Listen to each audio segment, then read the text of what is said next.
যেই সরকার নামাজ প্রতিষ্ঠা করে না, যে সরকার ভালো কাজের আদেশ দেয় না, যে সরকার মানুষকে অন্যায় কাজ থেকে ফিরায় না, যাকাত আদায় করার অধিকার তার নাই।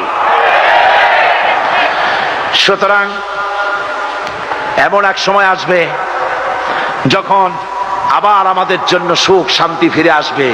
সেজন্য কোরআনের কাছে আসতে হবে। কার কাছে? এই কোরআন হলো সেই কোরআন। আমার নবী বলেছেন, মান ক্বালা বিহি সাদাকা। এই পল্টন ময়দানে উপস্থিত লক্ষ লক্ষ জনতার উদ্দেশ্যে রাসূলের হাদিস শোনাই, প্রাণ খুলে কান খুলে শুনুন। আমার নবী বলেন, কোরআন দিয়ে যারা কথা বলে ওরাই সত্য কথা বলে। সুবহানাল্লাহ। আপনার নেতা বক্তৃতা করতে আসে, না আছে কোরআন, না আছে হাদিস, সব নিজেদের মন গড়া কথা, ঠিক কিনা?